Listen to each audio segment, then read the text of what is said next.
Continuando con los sermones sobre el Magnificat,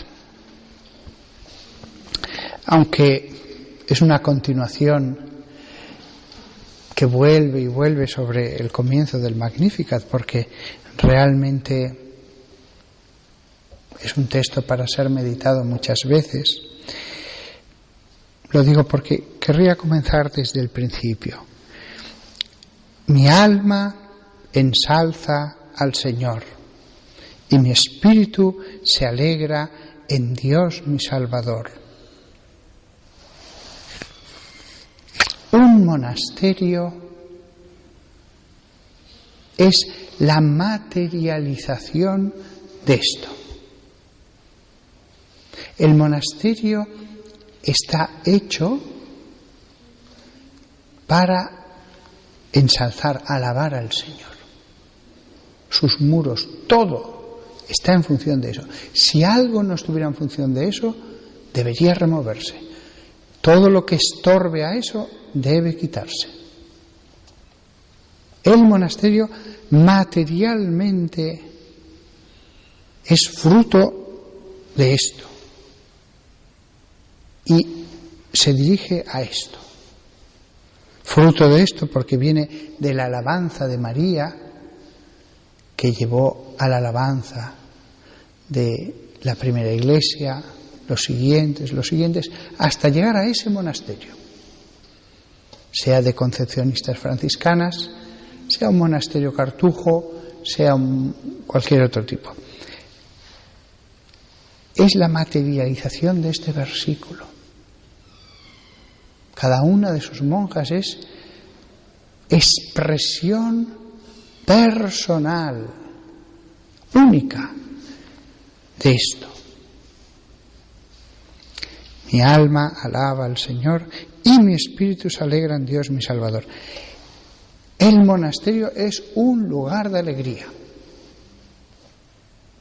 Es un lugar de alegría, si bien, lo repito una vez más, la que se esfuerce con todo su corazón en alabar al Señor, si después no siente alegría, pero no hay culpa en ella, no debe impacientarse lo más mínimo.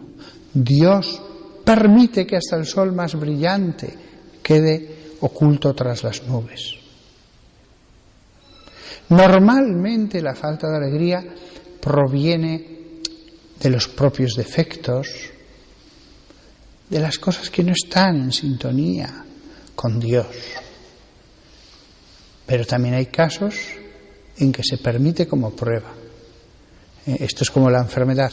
Hay enfermedades que proceden del pecado, pero otras personas están enfermas como prueba, por buenas que hayan sido. Pero el monasterio, hablando en abstracto, en general, es el lugar de la alabanza. Mi alma alaba al Señor. Y de la alegría. No hay más alegría fuera. Hay más alegría donde más se está con Jesús y María.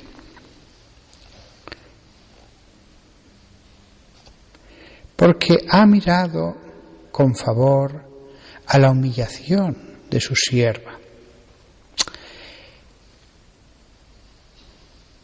La humillación, la bajeza sería otra traducción. Esto nos lleva a una pregunta interesante. ¿De dónde aprendió humildad Jesús? Es una pregunta interesante. Alguno dirá, pero Jesús tuvo que aprender humildad. Jesús aprendió humildad. Dios solo puede ser humilde. Dios es humilde. Es la humildad perfecta, incluso cuando nos enseña a adorarle. Dios solo puede ser humilde. Ahora bien, Jesús sí que creció. Lucas 2:52. Y Jesús creció en sabiduría, Sofía en griego, y en años, y en gracia. La palabra años es años, pero tiene una segunda acepción a veces como estatura. Por eso en algunas traducciones encontramos que dice crecía en estatura. El primer significado son años, la otra no está mal, la traducción. Y Jesús creció en sabiduría y en años y en gracia al lado de Dios y de los hombres. Jesús creció en gracia. Jesús creció en gracia, charis. También creció en humildad. Siempre fue humilde, nunca fue soberbio, no puede pecar. Pero de hecho, creció en sus virtudes. Él aprendió las virtudes de María. Es cierto que incluso sin María no podía pecar y las hubiera aprendido directamente del Padre, pero de hecho, tal como Dios quiso organizar la encarnación, es decir, no solo la encarnación, sino lo que había alrededor de la encarnación, de hecho Jesús aprendió humildad de María, porque ha mirado con favor la humillación de su sierva. Por eso cuando Jesús dirá, Mateo 23, versículo 11 y 12, el más grande entre vosotros que sea vuestro servidor, todos los que se exaltan a sí mismos serán humillados, y todos los que se humillan a sí mismos serán exaltados. Hablaba después de una vida con María, después de haber escuchado tantas veces a su madre acerca de la humildad, porque ha mirado la humillación de su esclava. El monasterio debe cultivar la humildad. El que uno esté centrado en Dios, orando en Dios, meditando en Dios, sería tremendo que uno cayera en la soberbia del espíritu. Después de haber dejado el dinero, después de haber dejado cosas materiales, queda la posibilidad de la soberbia del espíritu, de creerme más. ¿Cuántos celos en los monasterios puede suscitar el demonio acerca de la soberbia, los celos? Él está allí pululando, tratando de meter espinas en la carne de la gente, de los que están dentro.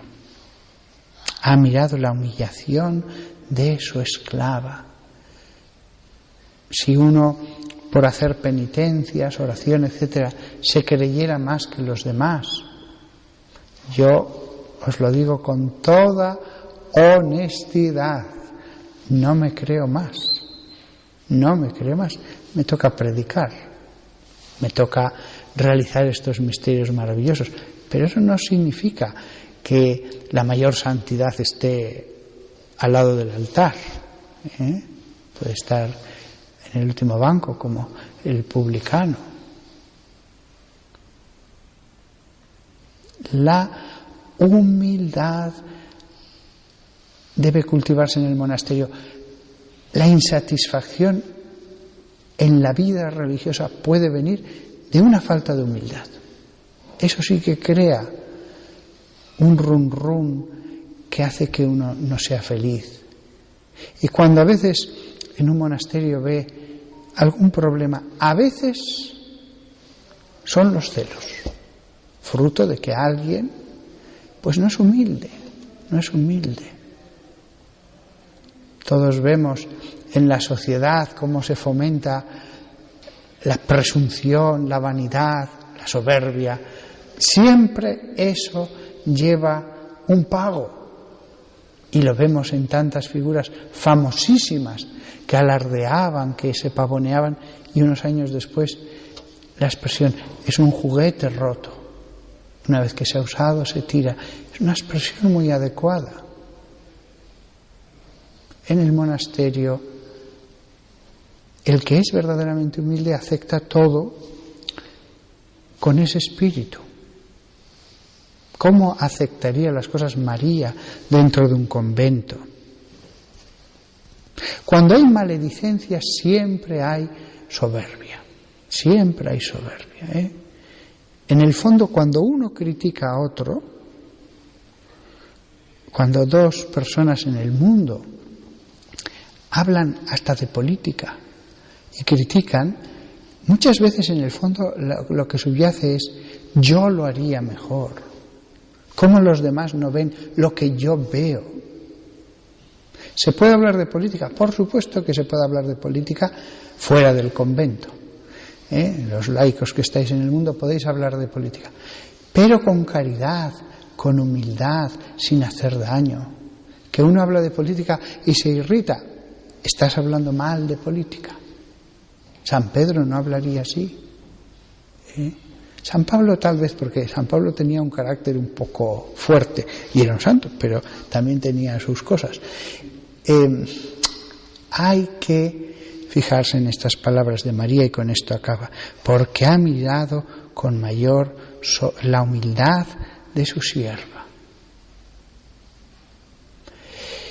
Claro, porque podemos pensar, bueno, ya estaba predestinada María a ser la Madre de Dios.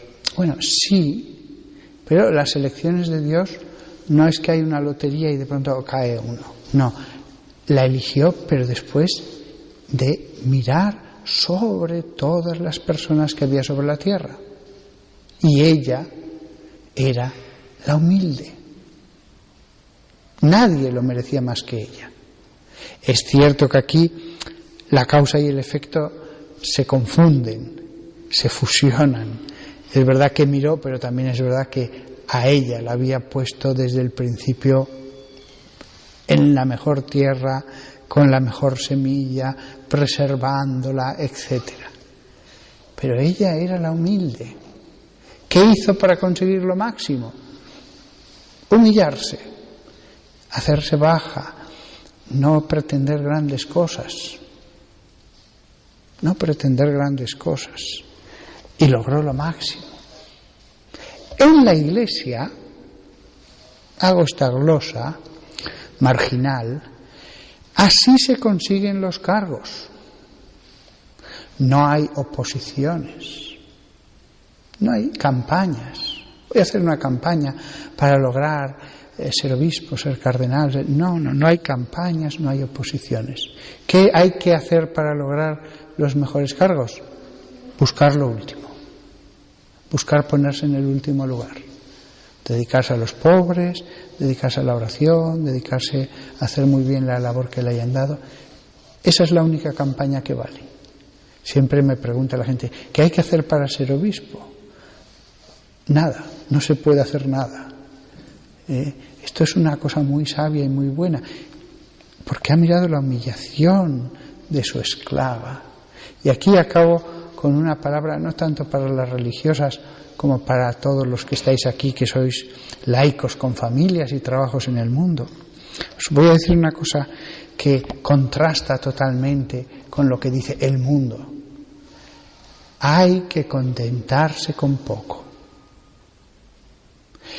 Esto no es contradictorio con intentar conseguir un puesto de trabajo mejor, intentar conseguir más sueldo. No hay nada malo en hacer lo posible de un modo razonable por conseguir más dinero, mejor trabajo, etc. Pero una vez que uno pone los medios para hacer lo que uno cree que debe hacer, hay que contentarse con poco. El que se contenta con poco vive tranquilo. Hay gente, incluso pobre, que no se contenta con poco.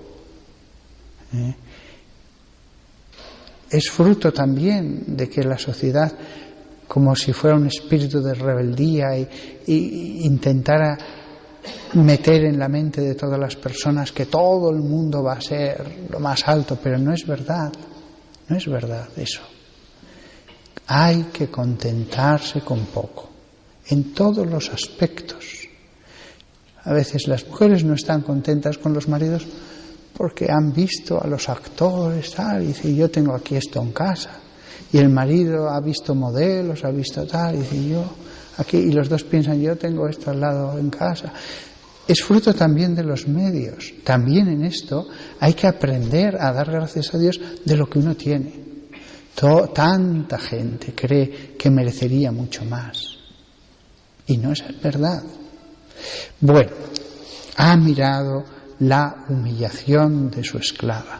Que nosotros aprendamos de María, porque allí es donde está la felicidad.